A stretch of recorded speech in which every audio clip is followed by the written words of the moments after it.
तुर्की ऐसा देश है जहां भी जाता है कचरा फैलाता ही है। हालांकि तुर्की पहले बड़ी बड़ी बातें करेगा, लेकिन फिर उसी तुर्की को फटकार भी मिलती है। यूरोप और अमेरिका दोनों ने तुर्की को फटकार लगाई, लेकिन तुर्की अपनी बेइज्जती भूल के फिर से यूरोपियन देशों के पीछे नाचने लगता है और एक बार फिर से यही तुर्की यूरोपियन देशों के अंदर हंगामे की एक बड़ी वजह बन बैठा। और यूरोप के इस राजनीति में भारत भी कहीं ना कहीं जुड़ा हुआ है। तो चलिए यूरोप के हंगामे पर इस पूरी खबर को समझाते हैं। खबर कुछ ऐसी है कि तुर्की ने मेटियोर मिसाइल के साथ यूरोफाइटर को हासिल करने की योजना बनाई। हालांकि एक सवाल उठा कि जब तुर्की ने अपने 5वीं पीढ़ी के कान फाइटर जेट को अमेरिका के F-35 से बेहतर बताया, तुर्की के रक्षा मंत्री ने बड़े बड़े दावे किए, तो ऐसे में तुर्की को यूरोफाइटर की आवश्यकता क्यों पड़ी?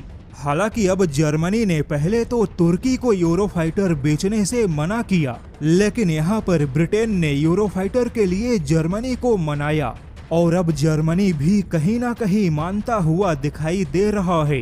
वैसे तो पहले केवल तुर्की ने यूरोफाइटर मांगा था, लेकिन बाद में इसी तुर्की ने कहा कि उसे यूरोफाइटर के साथ में मेटियोर मिसाइल भी चाहिए। अब जैसे ही तुर्की ने मेटियोर मिसाइल की डिमांड की, वैसे ही ग्रीस भड़क उठा। ग्रीस नहीं चाहता कि तुर्की को यूरोफाइटर के साथ मेटियोर मिसाइल मिले। ऐसे में ग्रीस ने फ्रांस से कहा कि ग्रीस की सुरक्षा को ध्यान में रखते हुए तुर्की को मेटियोर मिसाइल देने से बचना चाहिए। ग्रीस इसलिए विरोध में खड़ा है क्योंकि तुर्की और ग्रीस के बीच दुश्मनी है।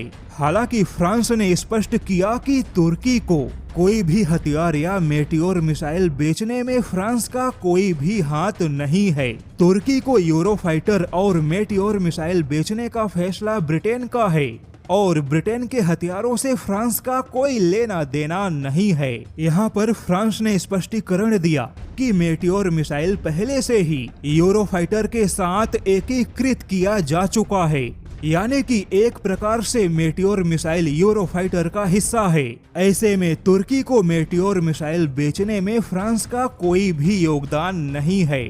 अब देखा जाए तो यहाँ पर सबसे बड़ा धोखा जर्मनी ने दिया, क्योंकि जर्मनी जो कि पहले यूरोफाइटर भी नहीं देना चाहता था, लेकिन अब इसी जर्मनी ने मेटियोर मिसाइल के साथ तुर्की को यूरोफाइटर बेचने की मंजूरी दे सकता है। ऐसे में एक तुर्की को लेकर यूरोपियन देशों की शांति भंग हो गई। हालांकि अब दावा है कि ग्रीस ने यहाँ पर भारत की कूटनीतिक सहायता मांगी ताकि ब्रिटेन और जर्मनी पर दबाव बनाया जा सके और तुर्की को उच्च क्षमता के यूरोफाइटर के साथ में उच्च क्षमता के मिसाइलों का पैकेज हासिल करने से रोका जा सके।